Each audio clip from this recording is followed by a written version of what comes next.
Off we go.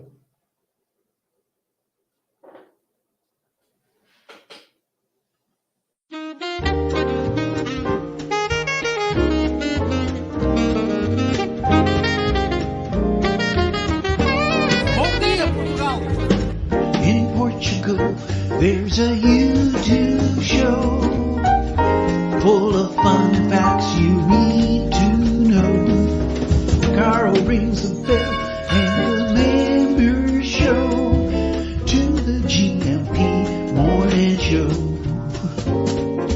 Featured guests will come and they will blow your mind. The audience will do so in kind. A little vanity mixed with some insanity on the morning show with GMP. Good morning, Portugal, and I'd like to welcome you to another fantastic day. Hey, Gumpers.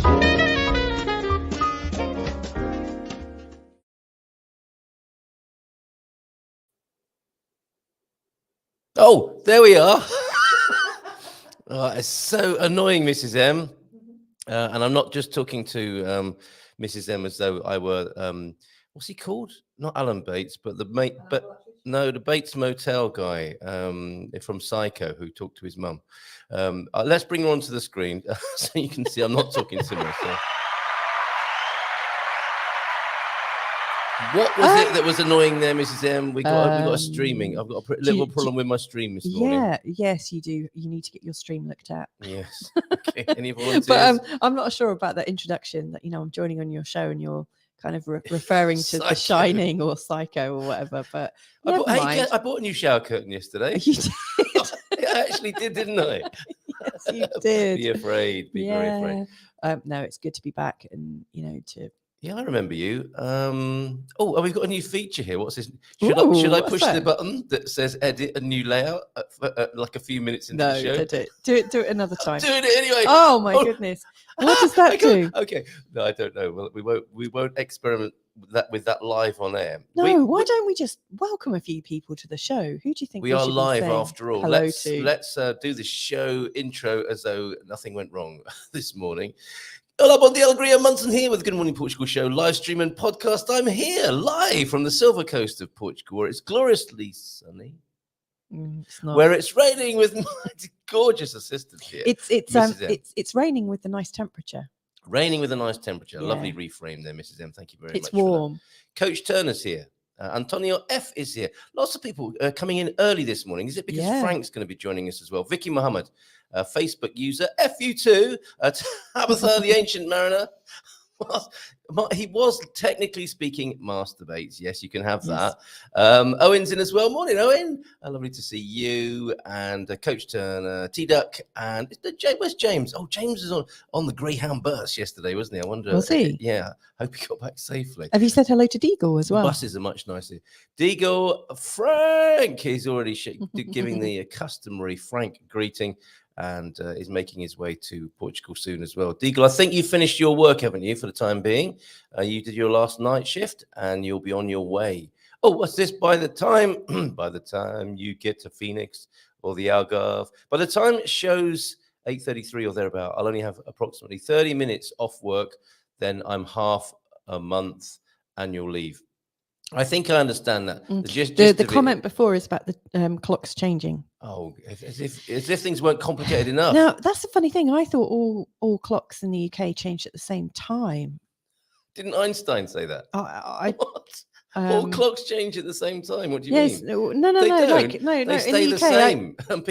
And then we changed the time. We set we set the time. So you're saying bon dia, Carl and Gumpers from a damp Belfast, 7 degrees. Clocks change tomorrow. Yeah. Brighter, longer days. Temperature should rise to double figures most days now. No need for open fire until October. Well, that's reassuring. Isn't that a Nick Drake album? Brighter Linger. I have no idea. Later. Okay, thank you for that, Deagle. I wasn't actually listening to what Mrs. M just said there. So have we established? Sorry, I think what he's saying is that the clocks are changing, and that means that he's only going to have. It's going to change the time for him. Everything's changing, though, isn't it? It is, These yeah. days. Maybe when we have nothing and can be happy about it, and the WEF run the clocks as well. Do you know what? That was a really creepy Well, way that you started off with the Alan Bates. Was it Alan Bates yeah, accent? and now it's got even and then worse. now it's gone to you. Yeah. That's really creepy, like showing that sort of how you can become normal again. What do you mean? I was just freaking out. Are you? Internally, it's like, oh, ooh. Freaking out internally is the best way to do it. Don't let anyone have any clue about what's We're going very on. good at accents. Keep aren't we? calm and carry on. Keep calm and Yeah. carry on. But yeah, you will have nothing and be happy about it. And we will change the clocks for you as well. You won't even notice. It will happen while you're asleep. Oh, creepier still. Okay, and I've created a What are meme. those guys doing on the screen? Well, when I take away that comment, you will see what is revealed underneath, which is stop moaning. I had some moaning yesterday. Who was moaning? Man cavers. Oh. The man cave moan. We need a jingle for that as The well. moan don't we? cavers. The moan cave. Well done, Mrs. M. That is what they should be called. They'll be on tonight at about 10 o'clock moaning about something else. Are they moaning on my show yesterday? Oh, I think that video's a bit too long. Where that? Shut up, moan cavers. I'll be organizing. Well, I organized this meme especially for you. If you're doing a year moaning, you get some of this. And what I need is there's more than 2 of them. So we need an entire Muppet box full of moan cavers, all just like they're all up there in the box moaning about life. Come on, you've got your lives ahead of you. You're not that old. You still got lead in your pencil and wind in your sails, guys. Just pack it in, all right? I've noticed too bad a trend of moaning among you lot. Anyway, that's me blasting across the bowels of the man cave, talking about bowels and wind. Do you know what I think? I we think weren't. when same-sex groups get together, they have their own ways of bonding, and I think the moan is part of the bond. Well, isn't don't it? bring it here. We are not a same-sex group here, or any kind of sex group here. Speak for yourself. I think moaning is the way that people get together, isn't it? Moaning, gossiping, and coming no together. wonder the world's in the state it's in. If that's the case, honestly. Oh, like you mean like Stitch and Bitch, when Stitch and Bitch, women's knitting circles and so on. Allegedly, yeah. Never been to one, have you? No. Have you been to a women's group? No. Have you been to? No, you won't have been to a men's group. I was going to ask if you've been. I probably have. Actually. Trick question: have you been to a men's group? I have. Yeah, I did a little bit of. I've used a male toilet once or twice. I used a female toilet at IKEA. Did you do it deliberately or by accident? I did not. I ran in with one of our children who desperately needed to go. Yeah. Because I think I saw. What is it that catches you out here? Is it when you see a letter on a door that makes you think it's a men's toilet, but it's actually a women's toilet, and you go in, and it's only the alarmed faces of women that give you a clue. But what happened to me in IKEA was there was no one in there when I went in. So I took our child in to use one of the stalls, I think they're universally referred to as, and all was well, job done, so to speak. Came out, and that's when I saw the alarmed faces of the women inside the toilet and realized the absence of urinals meant that I was in the ladies. Scoop up. Oh my god, it was awful. I remember doing pretty much the same with our young daughter at the time. She was just like in that stage where she was still wearing nappies, and it was the last flight I took from Bristol back to Portugal, and at Bristol Airport I looked for a baby changing facilities, and the only baby changing facilities on that floor was in the male toilet. Oh, yeah. And so I had to go into a male toilet, walking past guys at the urinal who were looking at me very sort of like curiously. Remy, darling, what are you looking at then? What you doing in here, maid? I love that accent so much. And I have to say, I was very, I found it very difficult to change our daughter's nappy in front of a load of guys, stood up at the urinals. Yeah. And you were quite angry about that, as I recall. Yeah, I wrote the thing about being a angry in an letter airport. Online. Well, that's the problem. I mean, they must experience this phenomenon at airports. People are not only angry, they've got a lot of time on their hands. That is a disaster, isn't it? It probably keeps Twitter going, in fact. Yes. Angry people at airports with more time on their hands than they should have. Okay, well, I hope. And of course, most people now moan online, don't they? They don't send a letter to the CEO anymore. Gone are those days. No, because the CEO will have gone by the time the letter gets there, won't it? Yes, but I mean, people go and find the customer services teams on Twitter and Facebook, and you know, Yeah. and Who said- nothing ever gets resolved with those, I don't think, not in my Ooh, experience. It's quite a moany atmosphere. That's a bit moany, Mrs. M. So here we go. Here's Portuguese saying of the day. Do clocks not change in Portugal this weekend? They do in Belfast. I don't know if that was I don't think so. Fernando Puchel who I mean, said that. we're the same time zone as the UK. So presumably what's happening in the UK will happen here. But I always thought it was... It is this in weekend fact, or next? It is I this can weekend check. or Let next? me check. Are I'll you check going- on are you good? timeanddate.com. I'm meant to be Portugal, not... Anyway, it's not a directly Portugal-related question, is it? Sorry. No, but we will find out.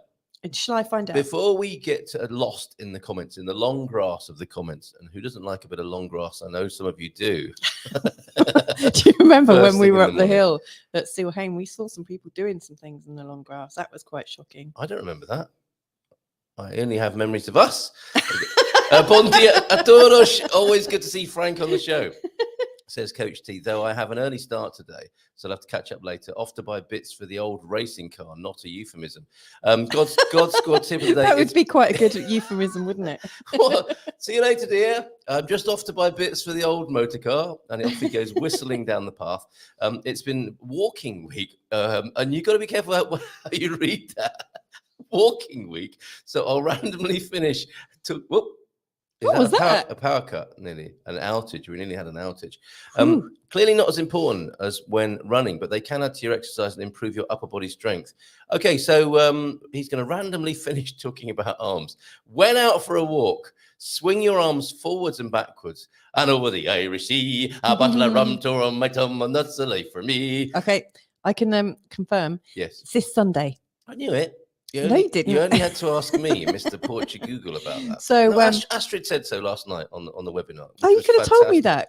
Wow. It's the last weekend, isn't it? Of March. Is that the custom? I think so. Yeah. Well, there you go, everybody. So Another inquiry dealt with. Yeah. And thank you, everybody who signed up for my concierge service, talking about inquiry. Nicely done there, Mrs. M. Talk about inquiries being dealt with. GMP VIPs are signing up left, right, and center. Willy-nilly, you might say. And who doesn't like a bit of willy-nilly first thing in the morning? I'm trying to get rid of that comment so you can see the whole, pressing random buttons. Trying to, look, calm down, Carl. would you want me to do that? Need to get rid of Coach Turner's comment for just 1 minute. And I see time I'm also a little bit stressed because time is marching on, and I've got videos to play, things to say, cathedrals to build, and offers to share with you. It says the next 25 signups. That we've had a big dent to that. I think we're down to about 15 left to go. If you want to sign up and have me at your beck and call, at least by text, email. Can I join? Web. That sounds quite good. No, you're not allowed on this. You're not. No, I would love to have. I would love to have you at my. I've turned the microphone off now. So you're not allowed to join this. I would love to have you at my beck and call. No, sorry. Okay. Well, I suppose it is by text, email, and web and app, isn't it? To be fair, I don't really use text messaging very often, do I? You don't, do you? Or WhatsApp. I'm Okay. really not that. All right. Well, but do connected. please. I'll consider, Mrs. M. I might have to charge you a bit more. I might have to charge you the full price of €19, which it will rise to. So take advantage of that, if you will. Well, I do like a rise first thing in the morning. So yeah, maybe. Yes, that's right. The capitalist that you are. A price rise, I think you're maybe talking about first thing in the morning. Look at my review there. That didn't take long. You the man. And actually, I think I've got a few other reviews here. I can give you a review. When I was... All right, you can join. What's this? The man with a plan. No doubt that is worth €9 all day long. How about that? Working days only, though, folks. I will be observing the Portuguese system of responding on working days only, but I'm not too bad at all. 90 minutes first thing in the morning on a weekday, and the rest of the time you'll get a response within 24 hours on any working day. To be fair, you'll probably get a response quite quickly because Carl sits with his phone in his hand. Do you think I will be responding long. At the weekend? Yeah, I would imagine you would. All right. But I don't think you should guarantee it. I look forward to being shouted at already. €9 all day long. You have a great knowledge base and a raft of professionals. Ooh, who doesn't like a raft of professionals to get the facts from? A no-brainer. Great idea. Well done. Worth every penny. You'll be great and successful. Thank you, Jacqueline. Sign me up. And Colleen, thank you for signing up. You did that straight away. So thank you very much. Really appreciate everybody signing up for that. I've got some big plans for that. Those 100 people. It is limited to 100 people. I guess if someone drops out, there might be a waiting list. I think that's a really good idea to limit it. Thank you. All right. I thought you were going to say more there. No. No, okay. No, I can. I think it's good to limit it so that you're not stretched thin. Well, that's the whole point of this, Yeah. is to give a better service rather than, I mean, do you recognize this pattern? Trying to answer every question about every aspect of Portugal for everyone anywhere in the world at any time of the night or day. Yeah. It's what we've been doing for the last 3 years. Well, I mean, also, when you're limiting it to 100 people, there's more intimacy, isn't there? Like, the people that you're serving. Well, can I let you into a secret? Eventually, it will be a little virtual village network. So first of all, it will be concierge, but ultimately it will be an amazing group of people who will, I mean, I think of some previous experience of this already now, of bonding people together who are coming to Portugal. We're going to have a virtual village of about 100 people who will be helping each other. And not all 100. So like a secret community? Yeah, well, like a village atmosphere, made possible by technology.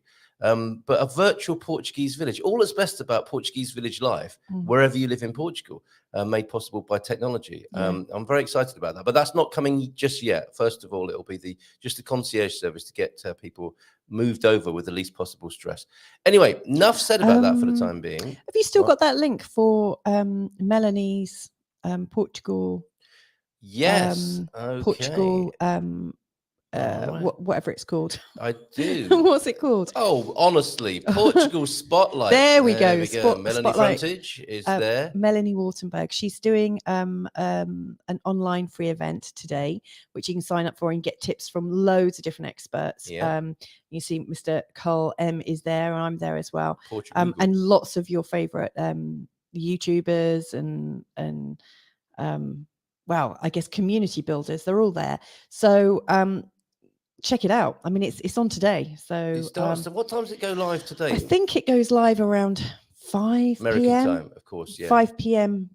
Portugal time. So that's really lined up for. I do America. hope I'm being held to the end as the top build slot. I think you're on around about 7:15. Oh, so not then. Or 7:45 or something. I think I'm the first at 5:15. I'm getting the party started. Did your manager not have something to say about that? I mean, in the music business, that's not ideal, is it? Being a warm up. I don't mind being a warm up. Really, I do. I resent that now. Yeah, but you're a much bigger star than I am. I'm pulling. I'm walking. If I'm on 2 hours in among this lot, I'm not. Anyway, okay. Portugal Spotlight. Only kidding. It's going to be great. March 24th, which is today. Yes. How to create your unique life abroad. Get tips from the experts. Who doesn't like to get a tip from the experts? Okay. And there's also bonus material as well. Yes. What right online, at the bottom? I have no idea what it is. And what online conference wouldn't be complete without without some bonus material? A downloadable PDF at the absolute minimum, of course. Okay. All right. Let's get. Well, I think Melanie's also got. I mean, here. we interviewed her about a week and a half ago, didn't we? Or a week ago, last Saturday. That's on our YouTube channel. And I know Melanie. she's like trained in psychology, and she's got quite a nice little package, I think, in place, to help to help aspiring migrants. So I think it's worth checking out. Okay, a little bit of God squaddery now. God squaddery. That's growing great. old disgracefully, and what to do with your arms when walking. When out for a walk, swing your arms forwards and backwards more than normal to work your shoulders. You can spot a gumper sometimes walking down the street. They burst into a fartlek run, or on this occasion, they will be working their shoulders. You can even carry bags of potatoes, as James often points out. Small weight in each hand. Would something like my very chic Amand Chic bottle do? I love that. I picked that up in a supermarket yesterday. Very eco, another plastic bottle. You can even carry a small weight in each hand, a half a litre. You could have a kid in under each arm, couldn't you? Sometimes we do. And I'm fartlecking at the same time, aren't I? To run towards the car. Alternatively, find a group that does Nordic walking, walking with sticks, where the arm movement is more exaggerated. That can also help with those posture issues, or even create some, can't it, when the way those people walk. Most important of all, enjoy. Now, that's the important thing, isn't it? Get out there, exaggerate your walking style, find yourself a Nordic walking group, perhaps, here in Portugal. I've not seen people do that in the Bay here, have you? No. Have you ever been inclined to walk in a Nordic style? No. Okay, why not? It just doesn't. I just like walking normally. You know, I just really like. I mean, I haven't. That is so I have to- respectfully put. Well, I haven't really gone on any long walks since we've had a family. Because to be fair, any walks we do within about a minute, someone's saying, Moaning. I'm sick of this. Can you carry me? Can we go to a cafe now? That's what our family says. Isn't So it? our family walks are Can like we go to along a the cafe beach, now? like Yeah. from cafe to cafe. But bit prior to meeting you, I used to walk everywhere. I love walking. Did you? Yeah, I love walking. I stopped you walking. By the No, sound no, of you it. haven't. Okay. It will resume as the kids get older. I'm really sure of that. Well, okay, your Nordic walking then is walking with sticks. But I like walking with a purpose. Like drive. Like when I used to work in London, I would arrive on the outskirts, but I would walk for about 50 minutes to work. And I didn't need to. I could have just like got on the tube or something. But there's something really nice just about walking because it's part of your daily routine. Yeah. Rather than going for a walk, I'd much rather just, walk to the shops. Like All right. Okay. I was going to say Nordic walking is with sticks. Portuguese walking is with pastel de natas. And a coffee. Cafe and a coffee. One in it. No, you've got to go to the cafe. No takeouts. Please do not, wherever you're coming from in the world, we had a great session yesterday talking about the effect of foreigners. And thank you for all your other correspondence about that, which I'll come to in due course. Maybe not today. It's Feel Good Friday. We'll be very upbeat today when Frank joins us. I think you never know though, do you, with Frank? But last time we had him on the show, or our Saturday night show, we had lots of fun, didn't we? We did. We weren't expecting to, but we did. And I hope that's one of his tips. He's going to be giving us 10 tips for a fun-filled life, a Frankie fun-filled life on Feel Good Friday. 10 tips, and I hope one of them is never get a takeaway, unless it's the end of a meal and you've got leftovers to take home, and you'll make. Do you know? I think restaurants are very happy to do that, aren't they? It's almost like a beautiful compliment. Yeah, but don't go in and ask for a takeaway coffee. I mean, it takes longer. It takes longer. In Portugal, if you ask for a takeaway coffee, it's like people start looking for the takeaway cup, which they haven't used, little stack of takeaway cups, which they haven't probably used for 10 years since the last American came in. And 10 other Portuguese people have come in and drunk an espresso while they're doing that, haven't they? So that's the funny thing. Yeah. Coffees are very, very quick in Portugal, aren't they? I mean, you can tell if someone's Portuguese or a tourist because, the Portuguese go and get their coffee. It's very purposeful, and then they're out. Sometimes there's just gust of wind. And somebody in an overcoat in spring has come in, drunk a coffee at the bar and gone. Yeah. That's it. That's how we roll here. Okay, deep thought of the day then. Secret of joy in work is contained in one word: excellence. To know how to do something well is to enjoy it. Pearl Buck. What do you think about that? The secret of joy in work is contained in one word: excellence. Yeah, I think it's important to be excellent. Yeah, but I'll try it sometime. I do think it's great to be excellent. But I think the joy in work is actually just doing something you enjoy. Yeah, but and knowing that it's got a purpose, like doing it because it feels right, or doing it because it fills your heart with joy. I agree, but the more you do it, and that is a great way to become excellent, isn't it? Yeah. In our upside down society, we have perhaps put excellence first, and rating and ranking people. You can't do this until you're excellent, and people don't feel great until they are excellent. And we've created that kind of what is it, a meritocracy, where only being the top at something by sometimes arbitrary guide is acceptable. Yeah. However, a lot of people get excellent at something by enjoying it first. Exactly. And have mastery arising out of their joy. I would prefer mastery coming out of my joy, so to speak. That's where I am as well. All right. I think that's. Thank you for that deep thought. But it's great because that's a conversation starter, isn't it? So. Yeah. Have you heard of Pearl Buck? Nope. Pearl Buck. Pearl Seidenstricker. Wow. That's quite a name. Pearl Seidenstricker Buck was an American writer and novelist. She is best known for The Good Earth, a best-selling novel in the United States in 1931 and 1932. She won the Pulitzer Prize in 1932. So that's kind of interesting. I mean, that maybe takes us back to the worldview at that time. Yes. The model of excellence back in the 1930s will be very different to what it is now. People busting a gut to be the best. Okay, we got a couple of videos to play. I know Frank likes to be center stage and not have all this frivolity around him of videos and deep thoughts and stuff. So we'll do it anyway. And I've got a video to play, actually. I was hoping to open a little earlier with this. with the Ancient Mariner's Wind around France this morning. We might have a slight smell of charring in it, the wind around France today. And then a poem from Dougie. So first of all, the Ancient Mariner at sea early on this morning. Hi, bonjourne from the Belle France. Going up the Seine, fighting against the tide. My poor little autopilot struggling like hell to keep a straight bearing. It's a nice day, far nicer than I thought, and yeah, everything's fine so far. To be in Rouen, seen by flyish or something like that, I expect. Anyway, I'll try and join into the show, but obviously I've got my hands fairly full at the moment. Take care. Well, that's my job for the weekend, isn't it? Is to make this computer work okay. Yeah. We didn't hear a word of that. Hope you enjoyed it. We heard the first couple of sentences. We heard some bad wind at the beginning, and then not a lot else after that. So tell us what he said, if you will, in the comments and in the chat. And here is a beautiful poem to herald the arrival from the Algarve. Our dear friend Frank will be joining us for the next hour. Here's a poem. I think Doug wrote this as well as made the video. He's incredible. You grow upon such fallow ground, yet in early spring you show the beauteous grace of nature's stall, your petals all aglow. You stand as if a sentinel to guide the season fair, with bounties of a million things, count them if you dare. Your time is short upon this earth, yet your beauty still abounds. It fills each heart with happiness, with blooms on barren grounds.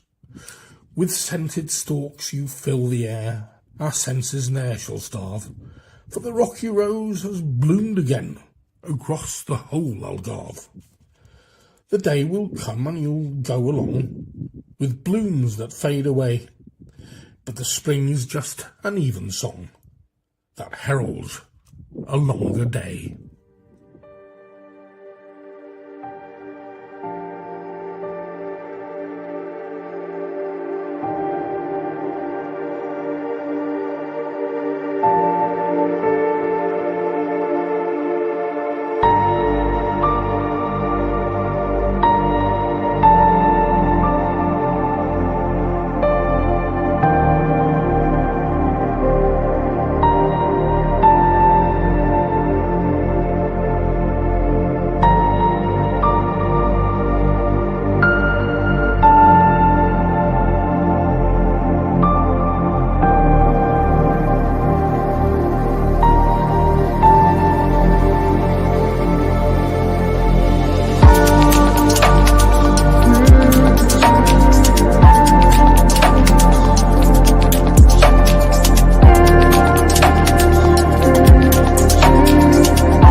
Wasn't that beautiful? Dougie wrote that. I thought my volume just went there. That was really, really beautiful. Dougie, beautiful work there, mate. Yeah. And those lovely blooms, you know. What are those flowers? They're really sweet. I don't know. I've seen them around. I mean, that's the Algarve, you see. And there's our first challenge of people's perception of the Algarve. It's not all Guinness and fish and chips down there, is it? Look at that. That was wonderful. Thank you, Doug. Really appreciate that. And you're right about the talking point on excellence. I think excellence over perfection. Oh, excellence is a process, isn't it? Not an end result. And it usually comes out of a place different to wanting to please people for acceptance. Portugal's son, Francis, it was so wonderful to meet you. And your lovely wife. And your wonderful wife. And we look forward to seeing you again here, mate. But from a place of investing yourself into something your heart is in. He's nailed it there, hasn't he? Yeah, he really has. Fantastic. And Joao de Norte is also... yeah, what's he saying? It's morning, John. And who also asked earlier on, do we know of anything to do in London? Yeah, just go about saying, to people, what, governor? Touching the old flu this morning. How you doing? I'm all right, mate. Not so bad. Frog and toad. Who's dustbin asking lids. that? John's in London and asking if there's anything to do there. There's a few things. You guys, there's lots of nice know parks. if there's anything to do in London. Yeah. You can do a lot of moaning. You can be a moan caver there. Get some jelly deals. People, a few jelly deals. Put on your old pearly king and queen hat and a bowler hat. Yes. There's some great museums. Where's Museum Central? Where is that? The Exhibition Road, of course, where I used to work. Yeah, I mean, that's a really great place to go to. Yeah. But again, I wouldn't do that over the weekend. How long are you there for? If you're there from Monday, I would go Monday, Tuesday. Any day in London, in the tourist department, so to speak, is going to be busy. I suppose, especially so when the kids are off school on the weekend. Yeah. Yeah, but I mean, at the weekend, on Monday, you have to place yourself. You will. A lot more. Even though I worked at the Natural History Museum, I would say the Victoria and Albert is my favourite. Yeah. Yeah. So I think the Science Museum is really good. Yeah, and they're all together on Exhibition Road there. It's a bit like Belém in Lisbon. If you like museums, go there because that's where they all are. And you were saying about excellence, it's a modern paradox. Yeah. Either we expect only the best in every endeavour, or we hand out prizes to every participant and tell our children everyone is a winner. Do you know, I wish my school days had been like that. Yeah. I wasn't told everyone was a winner. No, I definitely wasn't. Was thrashed with a plimsoll for winning. Yes. That does sound like 1970s education system. It does, and the teacher would be smoking at the time. Yeah, with coffee breath. Want some more, do you? No, not at my school. Would you like some more, dear boy? May the wind... okay, nice Irish greeting this morning. May the wind at your back always be your own. Yes, that's very good. I like that. Very much. Nice to see you back here as well with this nom de plume. Yeah. And we've got appreciation from Jim. I've made sure Frank's got the link now, which could be useful to him, couldn't he? He's going to arrive a bit grumpy. I will have to maybe issue him with a stop moaning... what do I call that? Warning. The stop moaning warning if he starts on arrival. But lovely poem and video. Thank you, Doug. Yeah, very, very beautiful. Marty's here as well. Oh, Gary thinks they're rock roses. Those lovely. Do you know what? I was about to say, I think they've probably got some lovely, beautiful medicinal purposes. Of course they have. Or purpose. And of course, rock rose is one of the Bach flower remedies. For what condition or ailment? I think it's for... for shock, but also if you're not feeling very confident, I think it helps bring you out, help you. Well, I mean, it's a tonic just looking at that video and that field. I mean, it was really, really lovely. He's captured the essence of the rock rose there. Really nice. And deep thought then from John. We may strive for excellence, but in the greater picture, the vast majority only achieve unremarkable mediocrity. True. Yeah, we should almost just be happy with everything that we do. We just... find peace and joy in every moment. Who wants that on their tombstone? He achieved unremarkable mediocrity. Okay, let's go and have a few sausage rolls now and have a drink. It's what he would have wanted. Do you know what? I think most people are just absolutely, completely normal. Like we all are really, really normal. And isn't it funny how people get they become deified when they pass away? We remember them. We should be saying he was unremarkably mediocre. He was a little shit. I mean, my dad wanted... Never liked him. My dad wanted me to say stuff like that at his memorial. He just tell him the truth. Tell him the truth. Nothing to see here. And who is that woman at the back? Okay. Yes. Right. Michael Whitby was in earlier on. I think maybe I should save this because Frank can take some credit for being in the Algarve as well. He will. Where is Frank? He's making us wait, isn't he? All that stuff I was saying about being, top of the bill and stuff. I think he got the hump that I didn't send him the link. We shall find out. Here he is. Oh, here he is. And we do have the transcript to the poem. It's a lovely, lovely transcript. Okay. And will I read it as well? I will read that actually before the end of the show today. You might have to remind me. The rocky rose across the whole Algarve. We'll come back. I mean, it's all about the Algarve this morning. Always flipping well isn't it? Especially when this man's around. Look at him in his lovely hat. His tit fur. Adorned with a tit fur. Nice big round of applause. Yeah. Hey! How are you? How are you doing, you two beautiful people?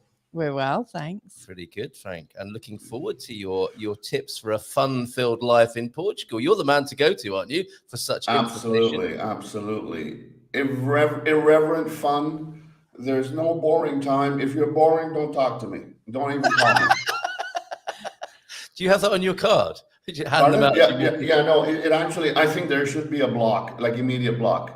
Are you boring? There should be like 2 or 3 questions being asked. What are you going to ask me about? You want me to hold your hand? No, I ain't doing that. Okay. So Frank's here, everybody. We will expect to see a few Franks across the bottom of the screen in just a moment. How have you been since we last saw you? Doing very, very well. How about you guys? What's going on over there? Well, you know what? First of all, I'm not going to start with the weather. Once again, boring because it's sunny outside. I'm in Algarve. What am I going to do? Right? Like, you know, it's I can't talk about the weather. So let's move on from the weather. I'm quite glad you are, because it's raining here. Right? It's it is. Okay. Right. Oh, yeah, so it's not that boring over there, is it? You get that. Let's just give a couple of Algarve highlights here, shall we, while we're about it. Bon dia todos from Michael from Villa Real de Sant Antonio. Finally kicked out last guest yesterday and celebrated. Oh, I see.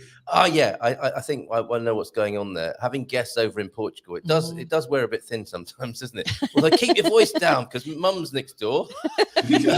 Finally kicked out last guest yesterday and celebrated with a night out in Ayamonte. I hope that guest isn't watching. Hopefully they're on a plane and won't see this, Michael. What is the expiry date? What do you think is the ideal expiry date for a guest in Portugal? I usually think it's 3 days. This is what my mum said. To be fair to my mum, she's very mindful of this, and she uses that as a guide. Yeah, it's like a fish, right? Yeah. If guests are like fish, they should be what's the word? They should be off in 3 days. It should be off in 3 days. And listen, if you're going to come for a bit longer, like let's say no one's stopping you for coming for a week or 2 weeks or whatever, get a goddamn hotel. You know, Airbnb is a very popular site. There's your first tip right there. Okay. All right. And no, it's true, isn't it? Because and the way I've come to see this is that the person who's coming to see you, it thinks they're the only one, don't they? They are one, and they may be one of many.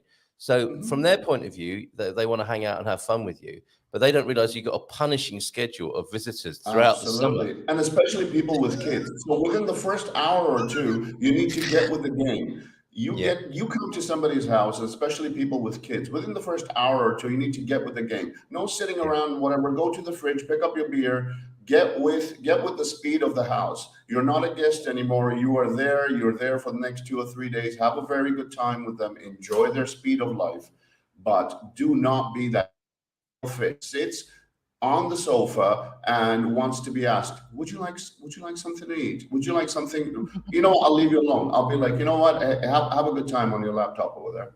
I'll talk to you tomorrow. The only thing you should be asking a guest on your sofa is when they've dropped off, would you like to go to bed now?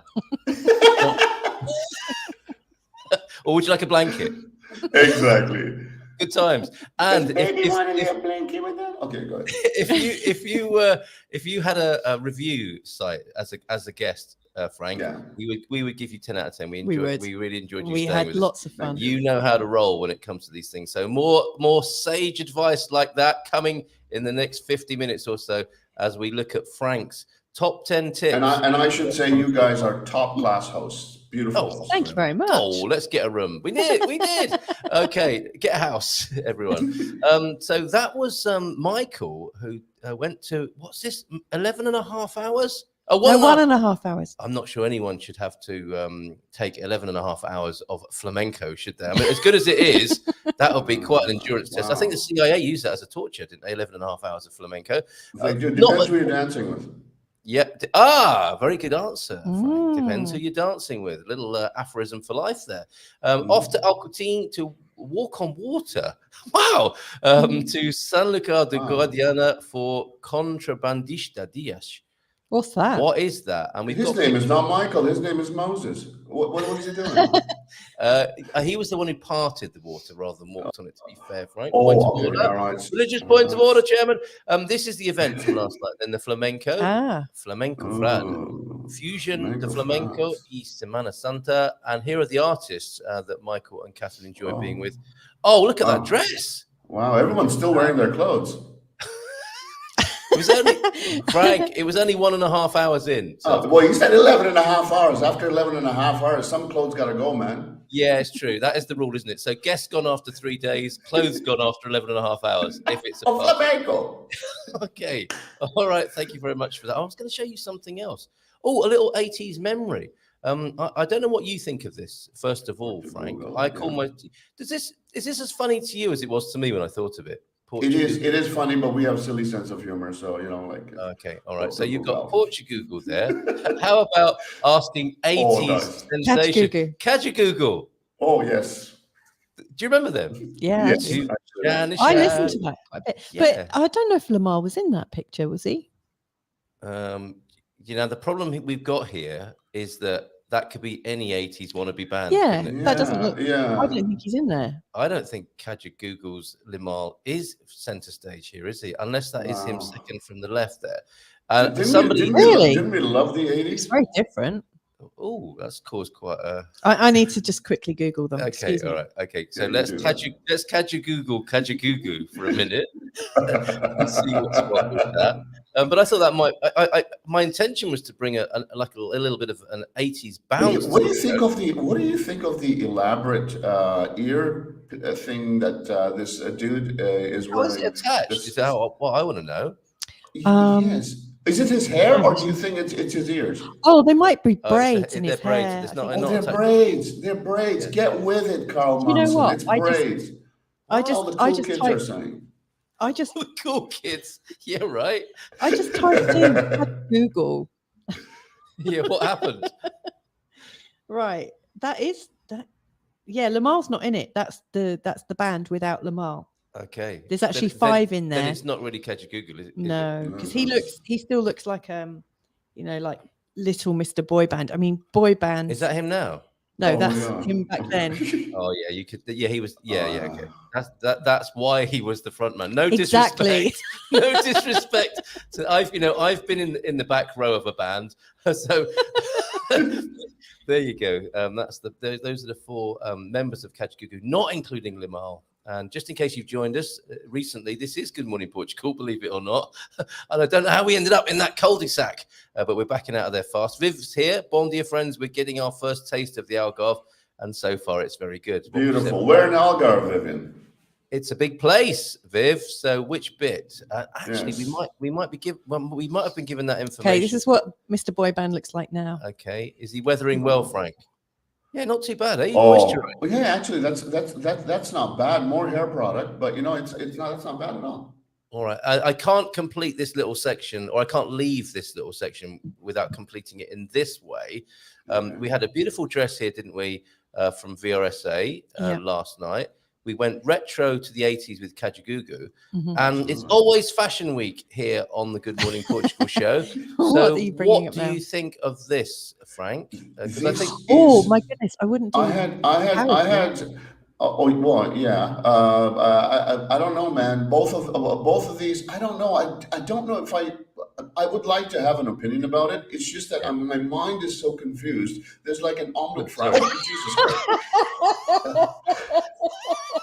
Whoops, sorry about that. All right.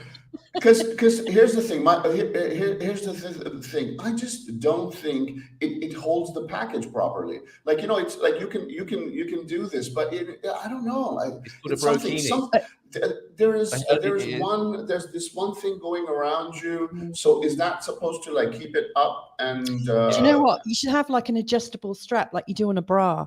If you're well endowed, you're going to get a really sore shoulder on one side. I mean exactly. I mean, only a big-breasted woman would know that, because we have to like.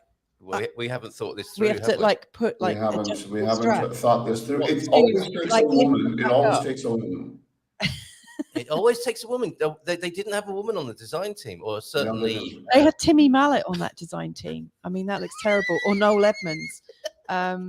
It does look like. All the comments coming in about. Jesus. I can't unsee this. Wait, and people actually go to a like. Well, yeah, he's actually standing in the beach, looking like a proper. It's the Algarve. What I'd like to see is if it's a string at the back. Like we can't. Can we see the first one again? Who's the first one, by the way? I've seen that guy before. Well, I haven't seen him. I haven't seen this version of him, but I've seen him. I don't think you should be using power tools when you're wearing that. I just think that's yes. Maybe because he's got in his little workman's hold, because you know the thing is, well, bless him, he's trying to look macho, right? He's got a beard. Hold on, what did you just call it? His little workman's holdall. Tool Well, belt. he's holster or tool belt or whatever the hell he's doing, right? He's got like but he's got a can of beer in it, and he's got like something else, and it looks heavier than anything else over there, and it's not literally not his hammer. You know, like I'm looking at it. I'm just thinking, what is this guy doing? Okay, but I know what I need. It looks a bit dangerous. What I need from you is, do you think this is going to make it to the beaches of the Algarve this summer? If it does, I hope someone has enough grace to do it. I don't.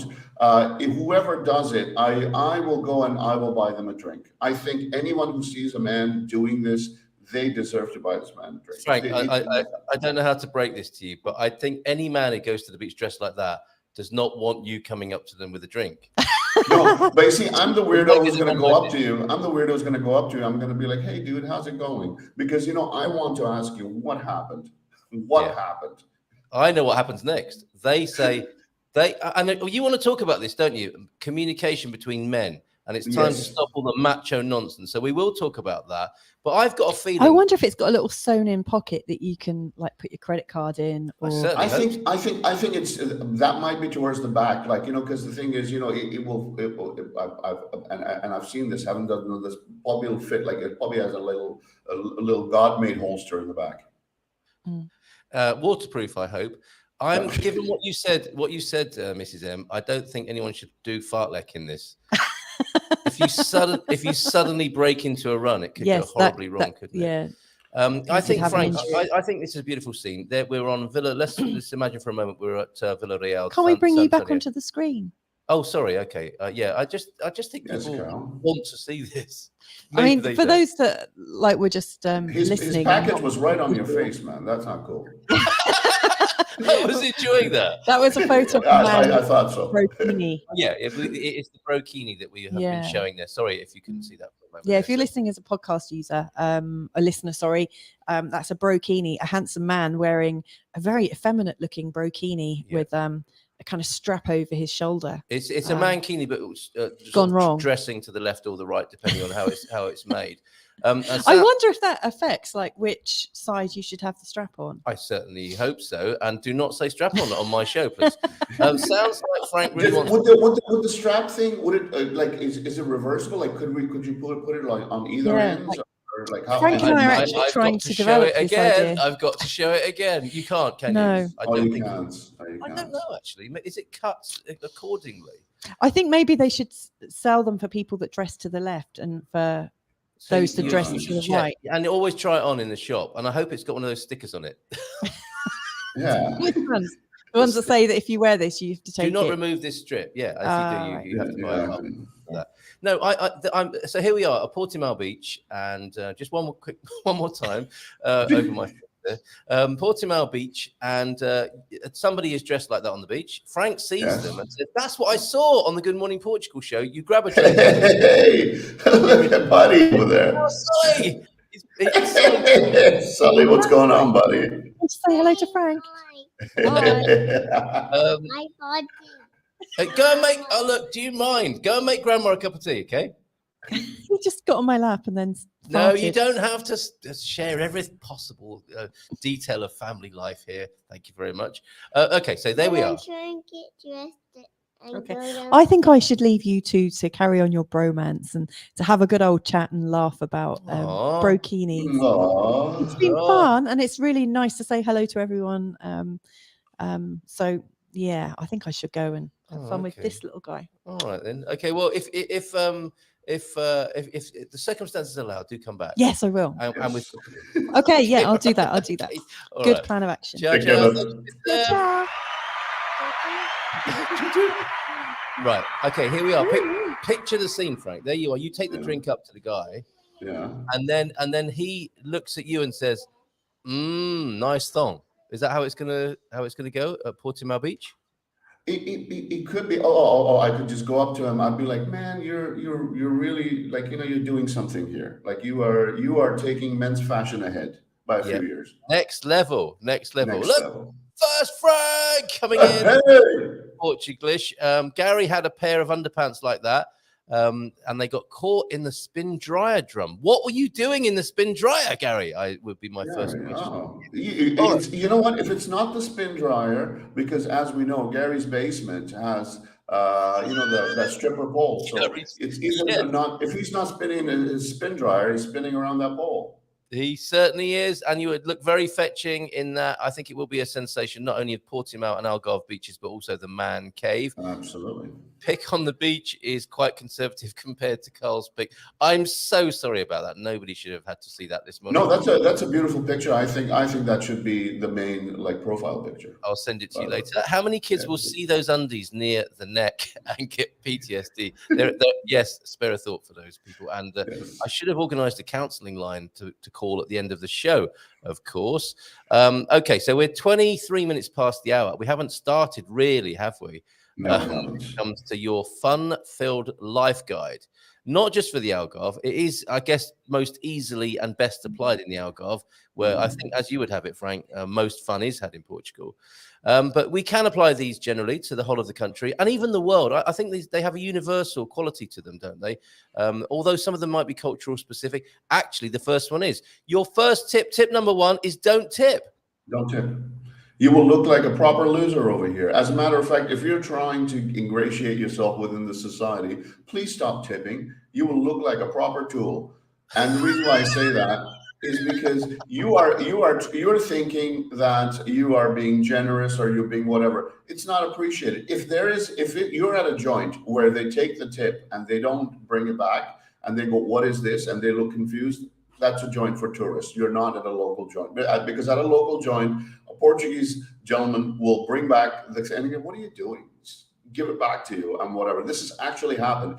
The way to tip in Portugal is if your bill is 19 euros and 23 cents, you just give the man his 20 and you leave. That change is all that is expected. There's nothing more expected. Let's not bring our North American rules to another country. We've come to a new country to learn their norms and become one of the locals, not be one of these foreigners who come over here. Your bill is 20, you hand him a 5 after that, and you go, "Oh, okay, whatever." It works differently here. Okay, well said. And I know this has caused some controversy, hasn't it? Because it's kind of counterintuitive from tipping cultures, isn't it? Who do want to say something, create a message of some sort by being generous with tipping, coming from a culture perhaps where the server makes most of their money from tipping. But it could be counterproductive and actually not work in the way intended or designed. No, and this entire tipping culture, even in North America, because in North America we have a 10%, especially in Canada, you have a 10% mandatory regardless of what the service is. And this is like you go somewhere, a pint of beer is $10, and on top of that, you got to give the person another $2. So your beer ends up being $12, and you just like, what is going on over here? So yes, servers do make money over there. Getting a tip is their way of making a living, but it does not work that way over here. We are in a different culture. All right, I'm sure this will. What? I'm not even going to read that out, but it is gracing your screen at the moment. We're talking about tipping. This is the first, a somewhat serious start to the tips here, and I'm sure they will get more fun-filled and cheerful as we go on. But I think it's an important. I totally agree, says Viv. Don't be that person throwing money around. It's not a good look in this country, is it? You don't, like you said, you look a tool, not an asset. You don't look like someone. The person, actually, the entire staff will be going around going, "Oh, great, another gringo wants to throw his money around, wants to show us that he's got more money than us." If you want to support businesses, if you want to support the local folks, go and visit their establishment often. Give them business. This is how we do things in this community over here. It's not by tipping. So you don't show up once a month and give your $5 tip or €5 tip, and then you piss off for the next month. You go, if it's a nice place you like going to, you go consistently and give them business. That's how things get done in Portugal. Yeah, okay. And sorry, not that one, this one. We tip for good service. So the same response again. If you want to show your love for a place, then keep going back. on a regular basis. Again, I suppose some people see going out as maybe a once a month thing. From a country where it's really expensive, it's different in Portugal, and you could go back once a week, couldn't you, to show your love, and that would be a different kind of tip. It would be a show of appreciation. Absolutely, and you'll get to know the person. They appreciate you because the thing is, then you are. If your name is John, then the person will be calling you João, or the person will, like, every other day they'll see you. They'll be like, "Hey, João is here. Last time he ordered. Oh, you still want a beer this time? Oh, last time you had that. This time try eating this." This is the exchange that you want, and tipping won't do that. Tipping will make you look like the really unusual person. Okay, well put. In the middle of Portugal, a 3-course meal with wine and coffee is €8. It's embarrassing not to tip. Pete, I think, struggling to resist the urge. I understand it in the Algarve, where you won't even get a beer for that. No, it's not about that, Pete. Because what this is the mindset that we bring from Northern European or North American countries. This mindset needs to kind of change. It needs to, if you want to become a local, because there's a restaurant right in my apartment building. Folks who this business is supported by just the locals around here, so they're not even open during the weekend. So people visit this place for lunch every day. All the people who work around here, the real estate guy, everyone, they show up every day. They show the business. They do an entire meal, like, the meal of the day, with dessert, with wine, with everything for €10, right? You just show up, you give your €10, you eat well, you do everything, whatever. You don't drop another 5 on top of it. They'll look at you, they'll be like, "Oh, you're so annoying." Well said. Well said. Okay. João F is here, everybody. And forgive me if I haven't noticed anyone in the chat yet. Oh, Sarah's here. Jean's here as well. Antonio F, thank you all for being here. Don't worry about reasserting yourselves in the chat. Hey, João. We want to say hello to everybody this morning. Okay, that's great. Thank you for that, Frank. That's I think with the tips are all over the place at the moment. Not those tips of throwing money around the place, but those tips of living a fun-filled life here in Portugal. Automatic tipping is Automatic tipping. I won't tip before service ever, says Lord Gilchrist. Okay, so let's move on from that for the time being then. I'm sure people will. What if your hostess is with the mostest? Oh, forget about that one. Okay, go ahead. All right. I don't know if this is a tip.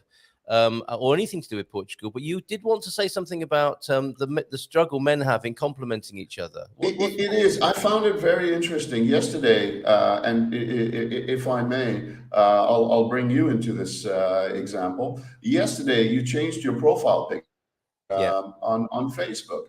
So you know what? You're a good-looking guy. I see a new profile picture. I go, "Hey, man, good-looking guy. How's it going? Looking beautiful as always," right? Now, what men end up doing, most men who are like, they become weird. They start, first of all, you don't have a funny bone in you, and now you're going to make jokes, or you're going to make memes, or you're going to do all this kind of stuff. Instead of just looking at the guy and saying, "Hey, you look good today." Women are actually very good with this. Men are not. Women know how to give compliments, and they know how to take compliments. Men are horrible with this. They'll make puns. They'll make stupid jokes. They'll try to be funny when you know, and I know this person is not funny, and the person and you'll be like, "Whatever, man." And it's not going to take anything away from whatever is left in your manhood.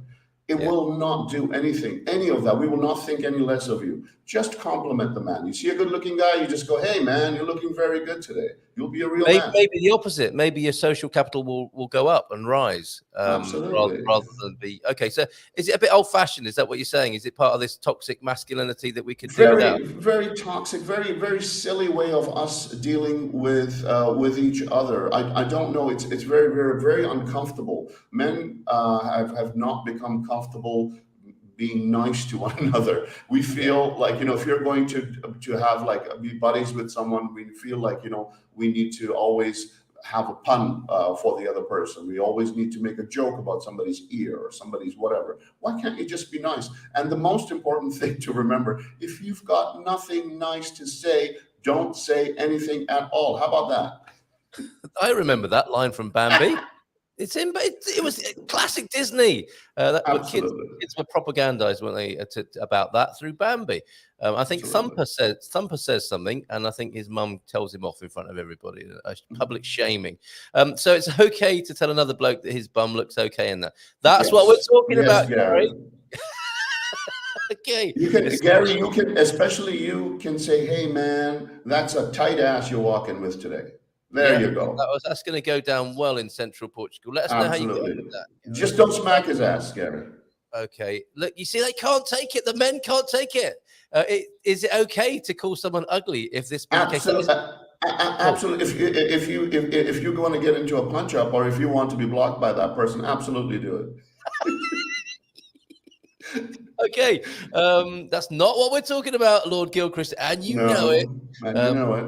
We haven't had your Moan Cave advert yet today, so let us know. Give us the link for the Moan Cave in the chat. Next tip, then, Frank. Fun-filled life in Portugal. If anyone knows, you know. Next one, please. Next tip about Portugal. When it comes to food, when you go to a restaurant, if you've ordered something and by mistake you did not realize what you've ordered and it's come in your plate, it's come right in front of you, don't just send it back. Give it a try. Give it a little bit of a taste. Try what is in front of you. I know you thought that you're ordering good old chicken, right? So you've got some form of chicken, but it's not chicken that's in front of you. It's something else with a head. Try it. What are the classics here then? So you can order a torrada and end up with a dourada, can't you? You just wanted a bit of toast and you end up with a gilt-headed bream with all the rice and chips and salad.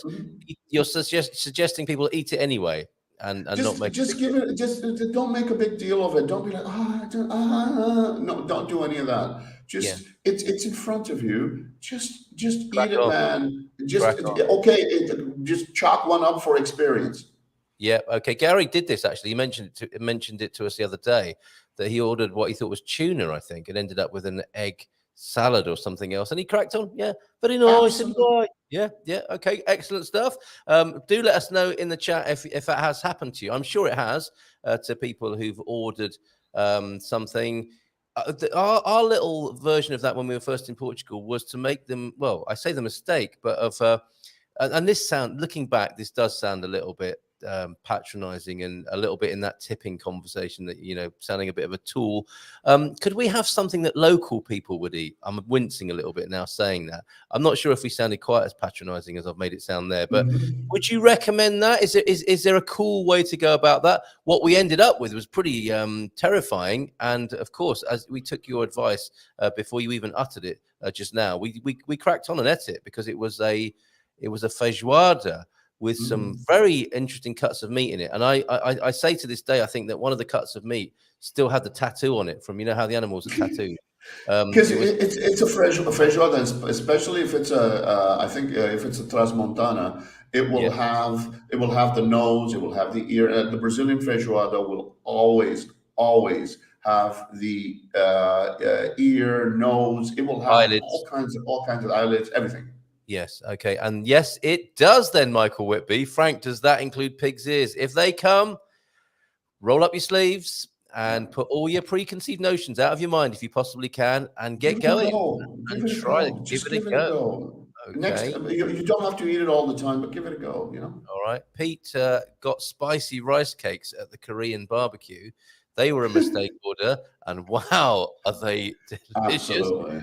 Okay. Frank, what's your thoughts on traditional Portuguese cozinha, the one made up of all the bits of animal that look like it trod on a landmine? Tried it 3 times. So I don't think Gary's a fan, but fair play to him. He's given it 3 goes. He's given it a go. I discovered iscas. This is how I actually discovered iscas, because I thought when iscas de vaca, which is the liver. I beg your pardon. Okay. So I ordered that, and I was just like, oh, it's going to be one of these cuts, and it came in front of me, and I ate it. I enjoyed it, and I said, all right. So I actually, the day I see on the board outside, I see iscas, I go to that place because that's how I started enjoying iscas over here. I wouldn't have known. Okay, I really like liver, and the great thing is you can get really good if you like offal. Or don't like offal and you want to give it another go because it was just something inflicted on you as a child that you didn't couldn't get your head around at the time. Tastes change, don't they? You know, for heaven's sakes, people like smoking cabbage and beer in older age. Maybe you'll like offal as well if you give it another go. And the butchers are very good for that. You can often buy, well, you can buy pretty much any cut of meat, can't you, in a Portuguese butcher's? Did your mum make it? She must have been a decent cook, right? Absolutely right. Kidneys were my favorite, pig's kidneys in a Chinese style, and I cook. I do a sautéed. I'll buy. This is incredible value as well, Frank. I will buy a pack of chicken hearts and braise them in soy sauce, star anise, ginger, garlic. I see. With light soy, and let that sort of steam and cook really slowly for a really long time. Beautiful with boiled rice. Not very beautiful, but bought from the Portuguese butcher. Yes, and I thoroughly recommend it. Supporting local businesses. Oh, Aviva! I hope this isn't body shaming here. He's got the body to wear it. We shouldn't let that put us off, should we, Frank? Just because we haven't got the body for this. No, this guy does. He does, but we don't all. But that shouldn't put us off. Should not. Absolutely not. You should compliment that man. Yeah, I mean, it's not very forgiving. Is that the phrase people use about certain garments? It isn't very forgiving, and it doesn't cover much up. So you have to be pretty brave to wear it, I think. I wish, Pete says, I wish Porto had stuck with the tripe rather than a recent Brazilian export. By Randy, my mates eat all the weird and wonderful Portuguese foods I order along with them. Never been disappointed. Well, yeah, it just gets better, doesn't it, when you go out with mates, Portuguese friends, and they'll share something with you in the way that you're describing, Frank. Give it a go. Stuff that's not even on the menu, and they'll do it especially for you because you've been going there for years, and you have not been tipping. Yeah. The Coginha. Okay, that was a great question from Gary.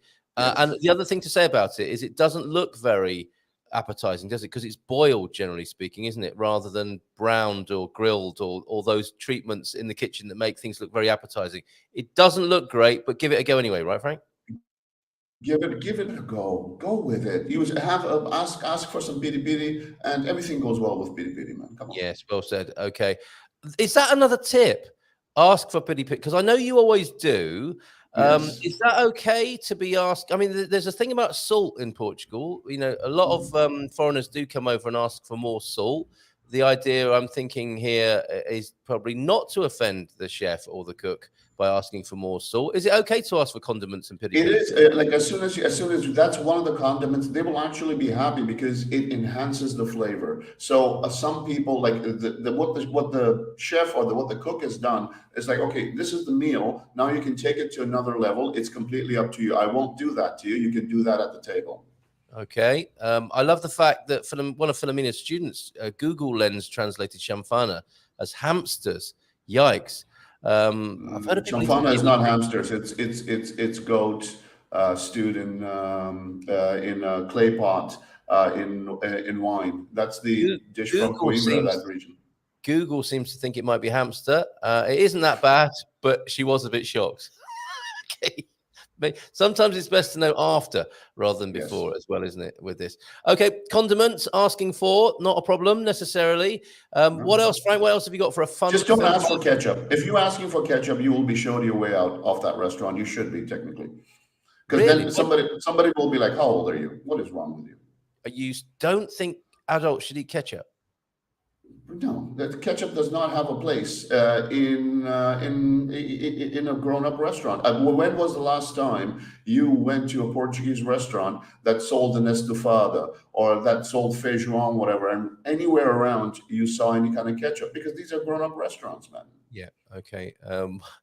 What is ketchup? Like a meeting? Yes, well said. He's trying to erase it from his consciousness. When in Portugal recently, I really wanted to ask for salt for my chips. Huge piri piri fan, so I hope that's absolutely good, man. Question for you. Let's preface it with this. I love eating out here, especially in those little family-run places. João F, I really enjoyed the place you took me to the other week.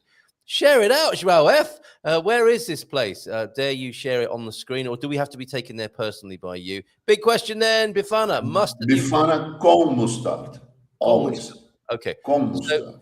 No ketchup, but mustard is okay. Mustard is okay. Mustard is okay. Mayo with now. Okay, here's the thing. If you've got, and please don't call them French fries or freedom fries. They're batatas fritas.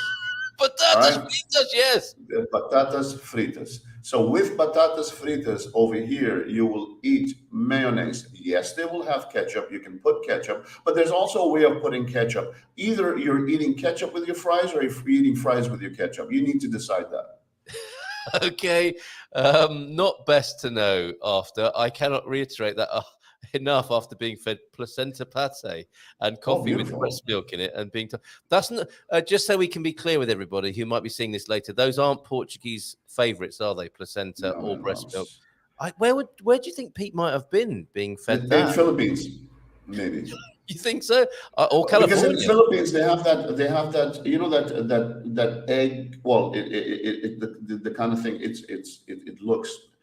And I'm not one to call anything awful, but it looks awful. It looks like the chicken is like pretty much hatched in there, and you're eating that egg. It's just they have some very interesting things in the Philippines.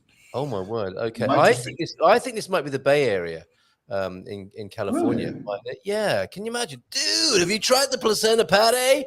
And I finished it off with coffee. I thought you liked our American friends. What are you doing? I love our American friends, but this is a Bay Area special. And it would probably only cost about $175 as well, I would say, plus service, plus 20% on top of that. Mayo and piri-piri. Oh, peri-naise. Is that going to work? Is that going to fly over here, or should you leave that nasty habit? It should be good. That one, yeah. You can mix that. Just don't mess with ketchup too much over here. I've actually seen some people. There's an old lady who was. I did that once with ketchup, put like a little bit of ketchup on, and the lady was like just looking at me, and I was just like, oh, she's getting offended, and she's like, oh, these gringos, why do we even give them these residences? Fair point. Why spoil that lovely wine-soaked pork with mustard? Says Pete. I got fed that by a yogurt weaver in Kennington. Well, what do you expect if you go there? Pete is a worldly guy. Where has this guy not been? He's been everywhere, this guy. Absolutely. He's been everywhere, boys. Okay, next tip then, please. Next tip. All right. Whenever you go somewhere, stop saying, and this is once again, it's got to do with food. When you go to Lisboa or whichever town you go to, stop saying, what is the most authentic food here? I already said that, didn't I? I understand that. You see, there are the Portuguese standards, but the thing is, a lot of the times when you're talking to a chef or a cook over here, it's as authentic as your mom made it, right? So, like, let's say if it's any Chinese dish or whatever was made, if your mom made it a certain way, that's the authentic way. So there is the standard, so you can say, all right, feijoada transmontana or iscas com cebola or whatever. There's one way. One person will use bay leaves, another person might use something else. But there's nothing called authentic. You know, when people go, I went to this place. I went to the most authentic Portuguese place. I had the most. This is the best one. I had the most authentic pastel de nata. Yes. Okay. Because every neighborhood in Lisboa, right? Other than Belém, every neighborhood, the bakery over there the baker who's in there or whoever's making the confectionery, this stuff, he will be like, I make the best one. So there's nothing called authentic. Just experience everything. I get you now. So it's not the slightly awkward. Give us what the locals have. That's different. What you're talking about is possibly leaving your culinary pretentiousness out of the country, or don't ask for the most authentic, because actually what's going to happen is when you go to a restaurant, you're getting probably a national favorite, but done in the way of that house, that kitchen, and that's what you're having. So it's kind of insulting, isn't it, to say, give me the most authentic. Is this authentic? And that person will look at you and be like, it's authentic in this store. This is how we make it. This is authentic. I'm going to pour it on your head. This is yes. Okay, I understand that. Because what we and by we I mean I have done something silly like this as well, where like what we end up doing is we want to mark something in our little list. It's like had the pastel de nata in the Belém area of whatever. We just need to had the most authentic one. No, you did not. Yeah. And that's part of the conversation or the cultural adjustment here to stop being a collector, I suppose. And it's part of the conversation of, or it explains in a way why people get their panties in a bunch about when some people say it's the most you get the most amazing food in Portugal, and then others who are coming from that sort of high end pretentious culinary vibe say, I don't get it. I really don't get it. What's so great about chips and rice on the same plate? And I think Gordon Ramsay said something like that, didn't he? He made that criticism, completely misunderstanding how food works here, trying to bring his own paradigm into things, not getting the point and missing out and getting insulted back for his trouble. Well, Gordon Ramsay is the 3 Michelin star chef, right? As far as he's concerned, if he does not have an opinion about food, what else is he going to have an opinion about? Yeah. Okay, so it's not about the bells and whistles, is it? It's not about the deconstruction. Simplicity. Immerse yourself in the culture. Go around every area. So, like, let's say the Alfama area when you're in Lisboa, when you are in the area that Andy lives in. As a matter of fact, there was one morning, Andy, I'd stayed overnight, and Andy gave me this pastel de nata that morning, and it was fresh. It was beautiful. One of the best pastel de natas I've had, and guess what? It was not from an authentic place. It was just fresh. It was beautiful. Yeah, and that is what we love. And the thing about that is, it cannot and should not be commoditized. And that's what people want to do, isn't it? People want to have this. We were talking about excellence earlier on. You know, people want to have the best, the most as one thing, and then the other horrific possibility of importation into this culture is that's a great thing. Let's scale it up.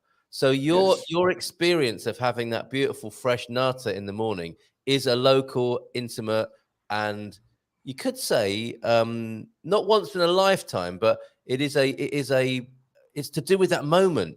And scaling it up, commoditizing it is not the point. In fact, that would ruin it. No, remember that gentleman that we once talked to, and he kept going on and on, the wine guy, and he said that he did not care. His wine is being Chinese people are drinking his wine with Coca-Cola over there. He doesn't care what kind of wine he's selling. It's because this is exactly what he did. He made good wine. He became amazing at it. His wine became popular because a lot of gringos went over there and they did tours and whatever. And the guy said, listen, everybody likes my wine. It looks like I'm the only guy making wine in Portugal. So then he scaled it up. And he turned it into, bless him, very, very good business idea. He's done very, very well. You can't blame the person for doing that. My thing is that as consumers, we need to give everyone a chance. We need to go up to everyone, be like, you know what, this might be authentic. This might be an experience. This one without a label, this might be great. Let me try that. Yeah, well said. Okay, very good. Viva Ocean Dweller, bon fin de semana to you. Got to go. Yep, some people have other things to do, believe it or not. Really? Frank, miss listening to you, bro. Abrazo from Tony. Tony time, the man in the Mino. Fantastic. What else? Who else have we got here? Still makes me smile. Pete, Orca and Zebra in the middle of Portugal. Are those two places in Portugal? I know Orca is. Is there a village called Zebra as well? I love living in the gateway to hell and overlooking the valley of the pleasures. As Pete. Frank needs to try some real ale and cheese from Belmont. Okay. Have you got a tip about boozing here then? And do the same sort of rules apply? Do not bring or ask for what you're used to. Open your mind to something else. Open your mind. Look at what other people are drinking. So if it's a beer that if it's a beer that you are into at home, this is the beer that you buy. But when you go to a local place, and especially if it's a small mom and pop kind of joint, just ask for a sagres or whatever everybody's. Uma caneca. Don't ask if it's a Sagres or if it's a Superbock, if it's whatever. Just or somebody will say, "Do you have Becks?" And the person will look at, "Yeah, Becks. What is Becks? What do you want? What do you want out of my life? I'm selling beer and wine over here. There's nothing. There's no fancy schmancy gimmicks going on over here. Just have your It is. I mean, if you come from an extreme consumer culture based on getting what you want when you want it and according to your tastes, that is an adjustment to be made, isn't it? Coming to Portugal, absolutely, and absolutely. almost If you want to immerse yourself in this culture, you have to become one with the people. You have to look at what the punter right next to you is eating or drinking, and you want to be like, I want to eat what he's eating. I want to drink what he's drinking, and then you'll do that. And you will taste something different. It'll be an experience for you. So stop searching for the best. Stop searching for what it is you like personally. Go with that flow. I think I'm loving the theme of this, and it's really good advice for general adjustment to Portugal. We've got a few events to look at, which I'm sure will inspire a few more tips from you, Frank. And of course, we can do a part 2 on this. Michael says every pastel de nata has its own greatness. In some, it's the pastry; others, the creaminess of the filling; others in the high baked skin. Now, there you go. Michael. Yeah, and that is in the complexity and joy of the moment of enjoying that thing, rather than trying to be a collector or a cataloger of these. Because think about it, this person who's making your pastel de nata, they woke up at 3 or 4 o'clock in the morning, started making the dough. A lot of these folks, this is all the ones who are artisans. They wake up very early in the morning to do that, and for you to go and say, "Is this authentic?" That person will be like, "Listen, my authentic sweat went into this. What are you on about?" Yes. I know we're not going to have the stuff we're used to in Portugal, but that's part of the experience. Live and eat like a local. Like that. Go with the flow. Yeah, that is the big point, the big takeaway being made this morning. Okay. Anything else, Frank? Well, I find this lovely array of events that by Randy has shared with us this morning. What else you got for us? Yes, whenever you're at a bar, don't insist that the footy match needs to be with the commentary. It's okay to listen to watch your football while there is crazy music going on or while people are talking loud. It's okay. I've actually had some folks go to a bar or like, a local boteco or whatever. You're like sitting over there, and the person will go to the bartender and be like, Arsenal. Well, first of all, you're an Arsenal fan. What do you want to hear commentary for? So so the Arsenal fan or whoever will be like, "Can we have the commentary?" And the person's like, "Unfortunately, we can't have that because it's like whatever." And I've heard this a few times. If you're at a sports bar, it's one thing, but over here culturally, it's a kind of no. You don't do that. Change yourself, not try and change the environment. Please don't. Is that right? Okay. We're going with that theme today. We are, aren't we? We really are. And, there is a bigger picture for this because we are, one of our hobby horses here, if you like, or preoccupations is how to be a decent immigrant, foreigner in this country, a country that gives you so much. What is the best way to give back to it? And here's the question. After how long of living over here do we become local? Or do we ever become locals? I think in some ways, Frank, it's almost like not in the first generation. I've got to say. I mean, you can make some progress, but I'm not sure it can happen in the first generation. I think it's a second generation thing. Sorry, but the effort needs to be made, right? Oh, I'm not saying don't make an effort. I'm saying even with effort, it's going to take a long time to be. It will take a long time. That's actually I've thought about that. And you're right. I don't think it will happen within our generation, maybe the next generation. However, the effort needs to be made so that your presence in the room is seamless. You're not the sore thumb sticking out in that room. And that takes some practice because sometimes that happens anyway. All right. Okay. Oh, look at this, Frank. First event. Something that we would happily go to here. Oh, this I'm into, man. This weekend. Let's go there. Well, do you remember when we went to the Korea Palace Hotel? Yes. I took you there, didn't I? We have photographs of us. Isn't that the hotel where they shot Shining? No, it could No, be, okay. but it's It not. could It's not. be. It has a beautiful Belle Epoque Art It's a Deco beautiful design to hotel. it. You will love it, Portuguese. I thought of you specifically when you were Yes. mentioning Art Deco architecture the other day. Oh, by the way, Daniel, the architect, will be on with me next Tuesday night on the Hello America, This is Portugal show, talking about how to engage with an architect, an hour long. Well, probably not a whole hour of that, but a good half hour talking, 3/4 of an hour talking to Daniel about employing an architect here in Portugal. Great fella, really good fun to talk to. So that's a bubbly tasting evening then. That will be tomorrow and Sunday as well. A chance to try spumante, the champagne Spumante. of Especially from that region, is beautiful. Spumante. yeah. I think have we? Oh no, these are to come, aren't they? The first tomorrow or Sunday. It's first Sunday. Walks the caminhadas, and you know when you go for a walk in Portugal, Oh, I know. there's going to be food involved, isn't there? At some point, there will be a stop to have something to eat, be given a free T-shirt, and to fill Something your big. belly. Oh, this is going to be so beautiful with the with that espumante. Oh my God, this is that including is that included in this? I don't know if suckling pig is included in this particular walk, but there you go. Free guided walks of Meliada. Meliada is, however, the epicenter of suckling pig preparation and consumption. There is a golden mile of suckling pig restaurants. And I'm sorry I didn't know them better when you came to visit us when we lived there. We didn't do it justice. We went to an interesting grill, but we didn't go to a full-on. Yeah, we did. Gymnastic World Cup in Cantanhede. Who knew? Are you in that this year, Frank? Yes, I'm doing the what's that thing? Oh yeah, of course. I'm throwing out a disc. Popping a disc. Yes. During the Gymnastics World Cup in Cantanhede. From the 22nd, it's already started, but it runs to the 26th. The Feira de Marco, the March Fair, Aveiro's biggest and best fair, coming up. That will Are they selling old books over there? What are they selling? What is this? This is a fantastic event. Great fun for all the family. Great excuse to visit the magical city of Aveiro. All of these available on the map, which you can see behind us. The Gumper map. Go to goodmorningportugal.com. Do you ever mix up Aveiro with Évora? No. That would be quite a big mistake. If you're in Évora, you'd be miles away looking for the canals and feeling quite confused. I haven't admitted to doing that. I was just asking for a friend. Okay, very good. There it is though in Aveiro, Feira de Marco. Passos in Águeda.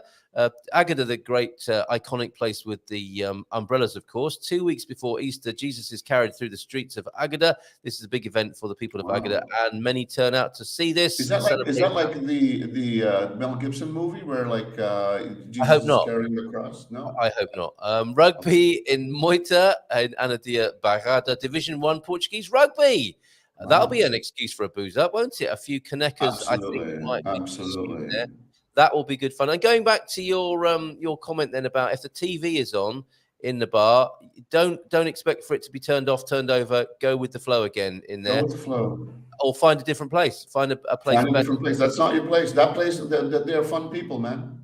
That's their thing. Leave them to it. A soup festival. We love a soup festival, don't we? Lots of delicious soups. Do you think more soup is consumed per head in Portugal than anywhere else in the world? What is it about Portuguese people and soup? Wintertime, summertime. This country is fascinated with soup. Before this, I used to call soup warm water, but it's now I've actually. But you see over here, it's not soup. What they call soup is not necessarily soup. It's stew. Yeah. Because it's thick, it's got something. It's not like and you know, don't kill me for this, because for the longest time I used to call miso soup dirt soup, because you know, it's like it used to just like sit in there and you had to like stir it, and it tasted like nothing. It tasted like wash water. So it's horrible. Like, miso's horrible. Let's face it. That's not a Portuguese thing. Yeah. Yes. Well, I think there is something about the importance of people eating and being fed in Portugal. Yes. And that's why soup is on pretty much every menu, which means that most people can get a good meal every day somewhere in Portugal, can't they, at a reasonable cost? With bread, a reasonable cost. So the soup is going to cost you like, you know, €1, €1.25. They're going to give you loads of bread with it. You'll fill yourself up. It'll be nice. You'll have a brilliant day. Have you seen people eating soup for breakfast over here? I've seen that. I haven't, but I I thoroughly haven't. approve of that, and I think it's a wonderful thing that you can probably It is. eat soup cheaper than you can make it, and you can be out and about sociably rather than living a miserable existence trying Yes. to exist on soup at home. Soup bowl, lots of delicious soups, traditional breads, bairrada wines. Oh yeah, juices, water, and a fab selection of desserts. What's 10 your euros. What's your opinion on canned soup? Obrigado. That's just something preppers have, isn't it? Canned soup. Well, because I know of people who go into I guess the overseas market and whatever, you know, the Tesco's and whatever that is over here, and they buy cans and cans of carrot soup or tomato soup and whatever, and you're just looking around and go, what are you I doing? think the only two reasons you should eat canned soup is if you find yourself alone and Yes. ill and you can barely get the strength together to cook. A canned soup That's might a be very good reason. That's a will be an very good adrenaline reason. shot for your belly, or if there's an apocalypse. Those So, are the only. so you're telling me these people are planning to get sick? Is that what's going on?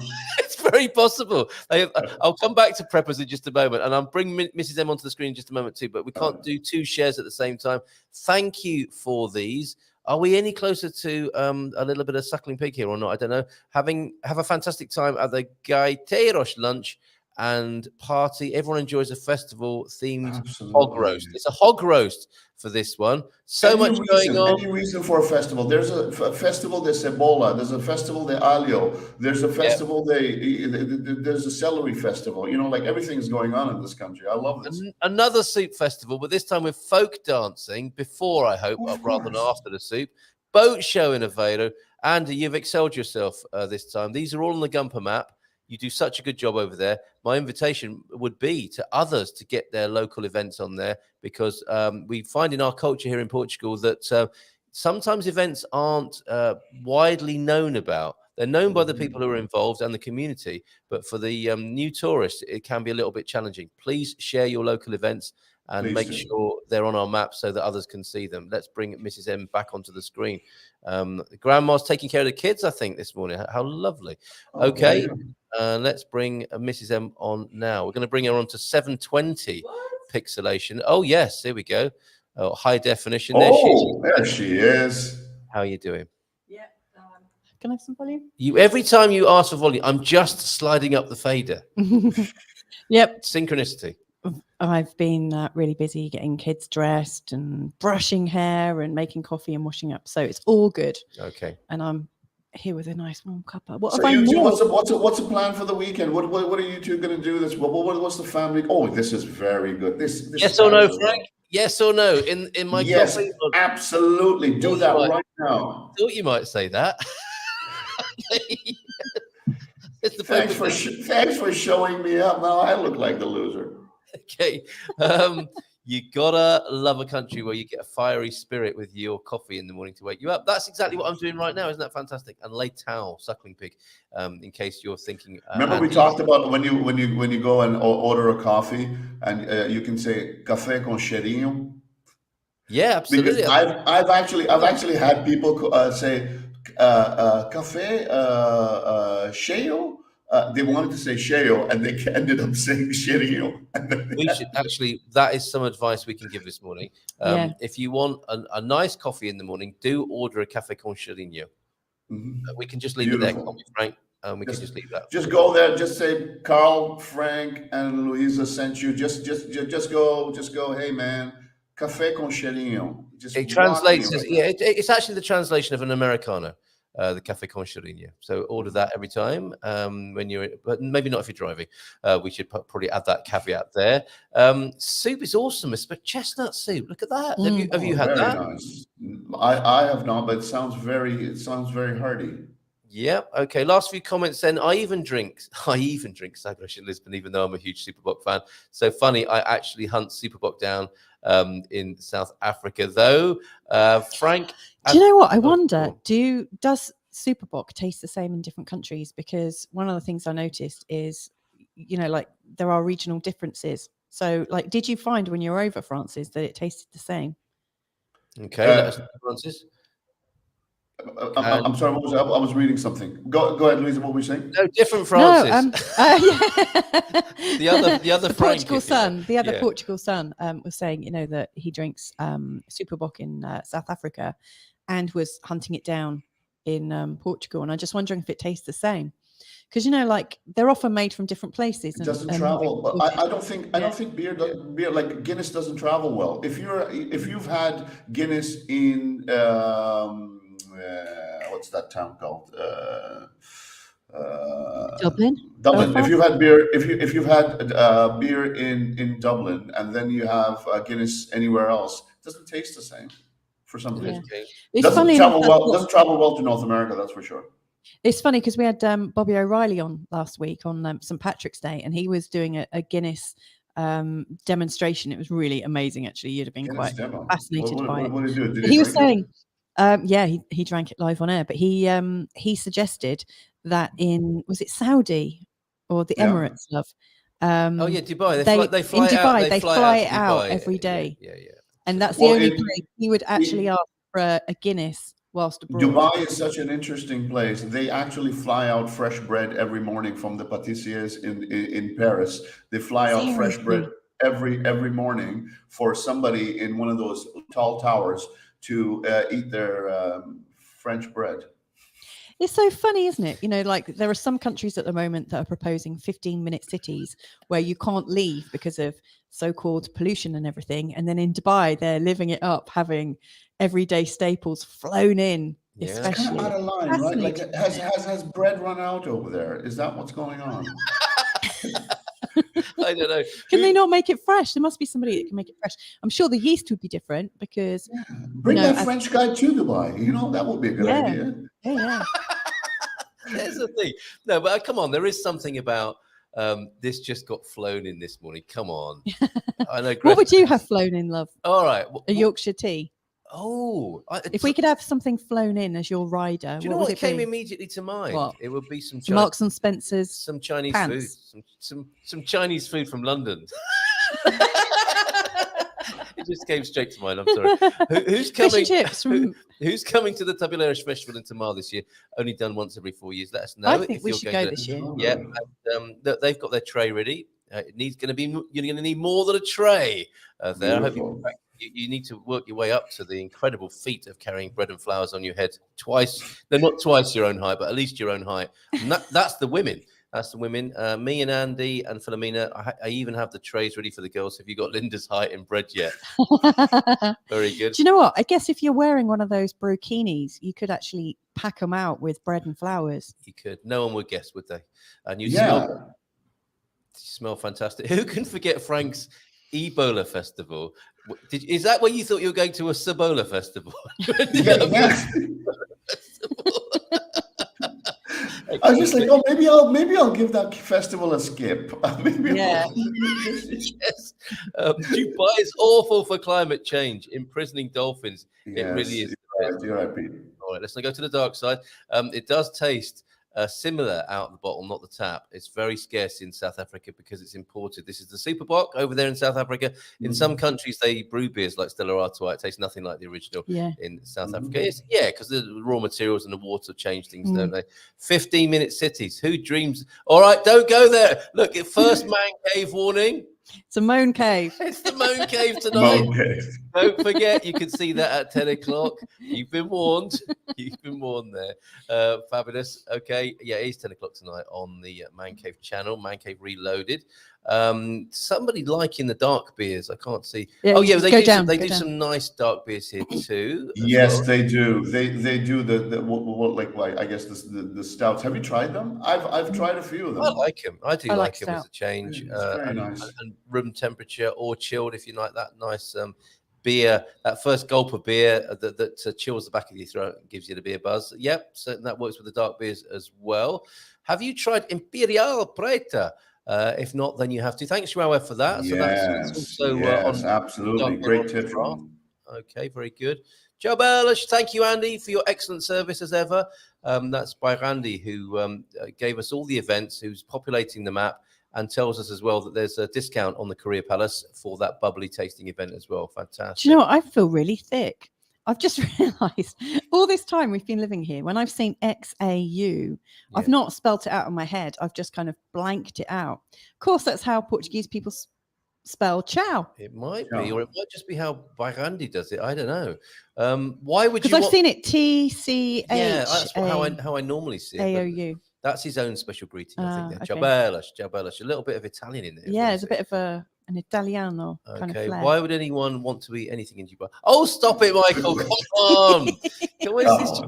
It's one of life's rich and diverse experiences, isn't it? For those who want to, let them get on with it.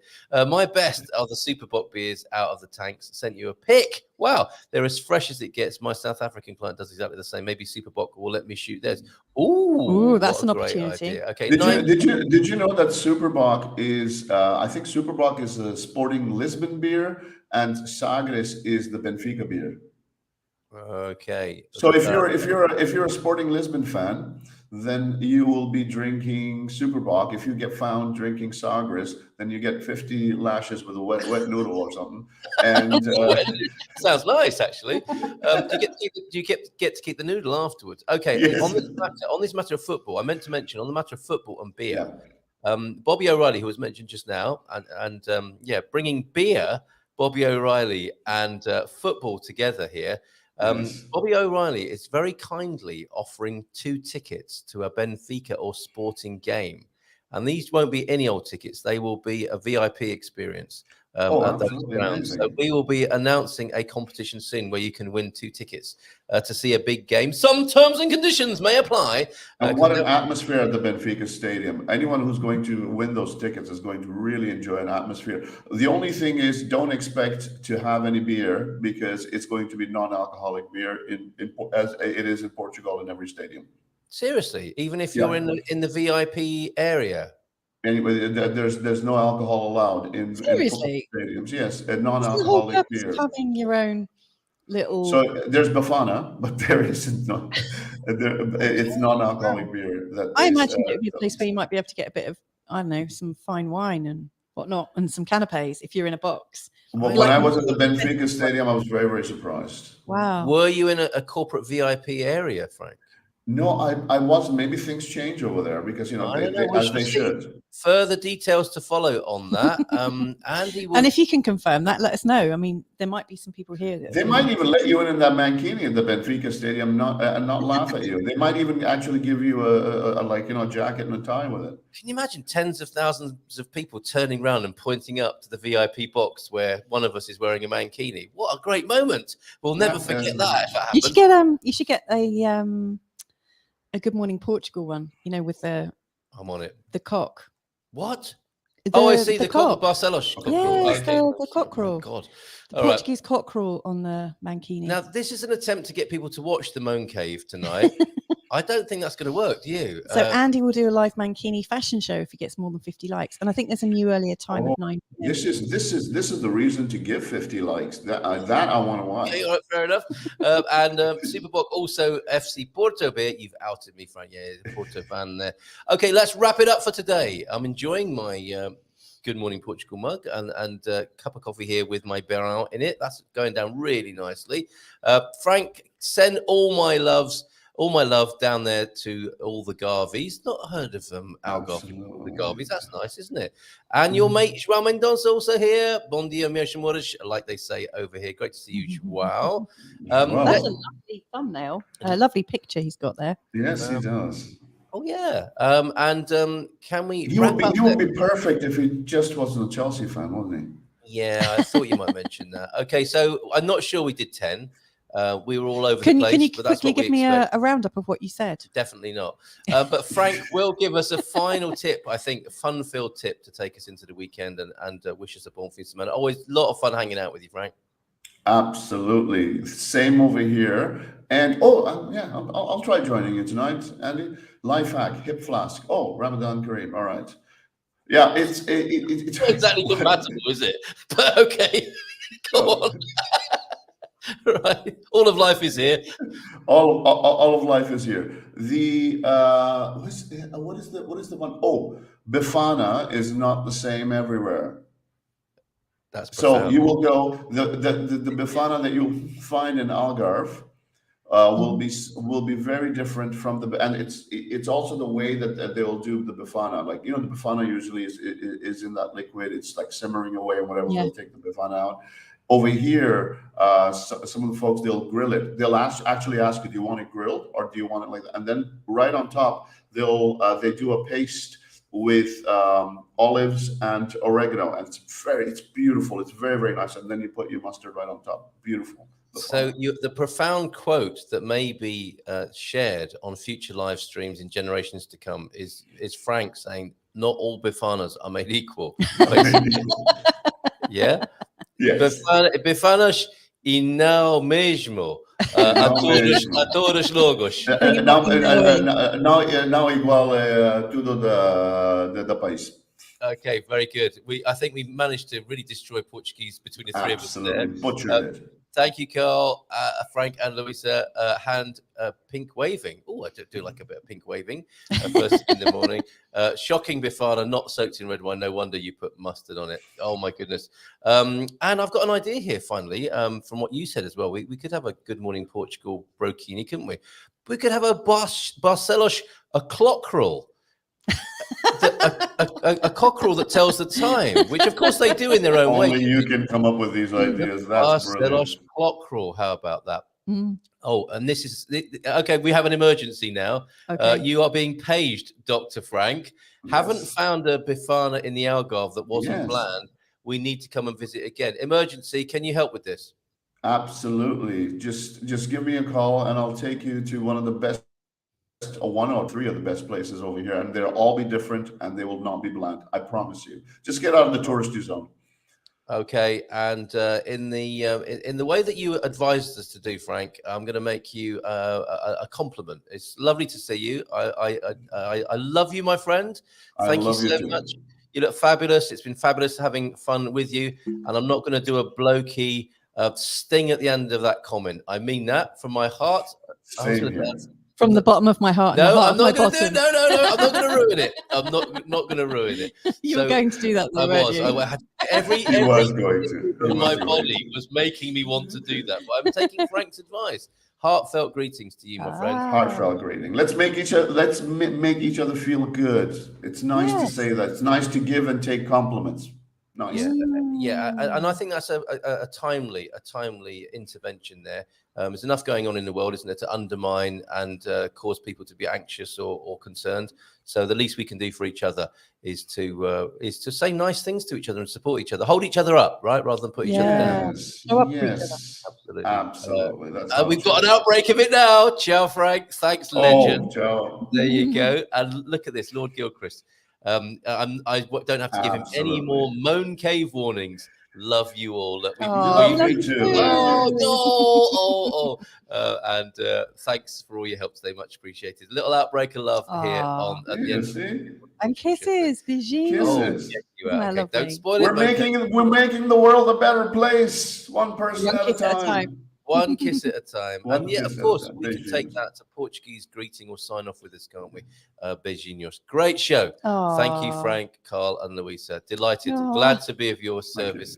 At your service here this morning. Oh, it's all loved up. Nice big round of applause then. Oh, man joke. And I was going to say man jokes, dad jokes. We can't go without reading. Go on then, come on. Okay. When I was a kid, bedtime was 9 p.m. I couldn't wait to be a grown-up so I could go to bed at any time I wanted. Turns out that's 9 p.m. as well. Don't miss the man cave. That's also 9 p.m. And helpful things. That's a standard time in any house anywhere in the world. 9 p.m. you need to be in bed, right? Unless you're Portuguese and you're just getting ready to go out. Okay. And that's just the kids. If it's in stock, we have it. I think that's Walmart customer service and other friendly establishments as well. You'll never fight a dinosaur. This is the best one. I actually like this one. Yeah, you'll just get your ass kicked. Very good. Very good. Excellent stuff. Frank, bom fim de semana. Up to you. Beijinhos, abrazos. Ciao, ciao. And bye for now. That extends to all of you. We won't be doing a Sunday morning show, Hello America. That's now on a Tuesday night. We're going to take a weekend off, and we look forward to being with you on Monday. Take care. Have a wonderful weekend. Lots of love to you wherever you are. Bye for now. Ciao, ciao. Bye.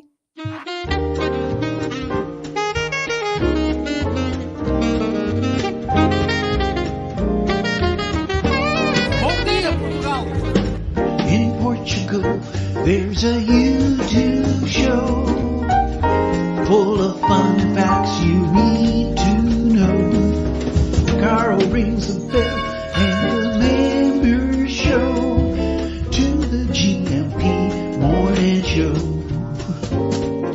Featured guests will come and they will blow your mind. The audience will do so in kind. A little vanity mixed with some insanity on the morning show with GMP. Good morning, Portugal, and I'd like to welcome you to another fantastic day. Hey, Gumpers.